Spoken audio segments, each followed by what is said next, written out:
اعوذ باللہ من الشیطان الرجیم، بسم اللہ الرحمن الرحیم۔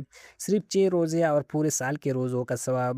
جی ہاں، یہ خوشخبری خود رسول اللہ صلی اللہ علیہ وآلہ وسلم نے دی ہے۔ نمبر 1، رمضان کے بعد شوال کے 6 روزے۔ حضرت ابو ایوب انصاری رضی اللہ عنہ روایت کرتے ہیں، رسول اللہ صلی اللہ علیہ وآلہ وسلم نے فرمایا، جس شخص نے رمضان کے روزے رکھے پھر اس کے بعد شوال کے 6 روزے رکھے تو یہ پورے سال کے روزوں کی طرح ہے۔ صحیح مسلم حدیث نمبر 1164۔ یہ اللہ کی بہت بڑی رحمت اور آسان نیکی ہے۔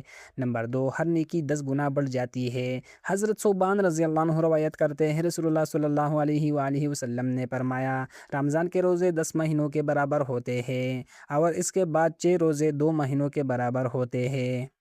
اس طرح یہ پورے سال کے روزوں کے برابر ہو جاتے ہیں۔ سنن نسائی حدیث نمبر 2860۔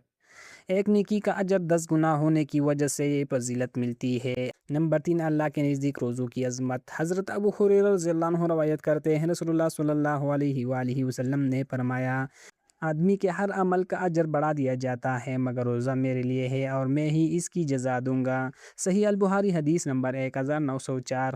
روزہ اللہ کے نزدیک بہت خاص عبادت ہے۔ قرآن پاک میں اللہ تعالیٰ فرماتے ہیں، اور روزہ رکھنا تمہارے لیے بہتر ہے اگر تم جانتے ہو۔ سورۃ البقرہ آیت نمبر 164۔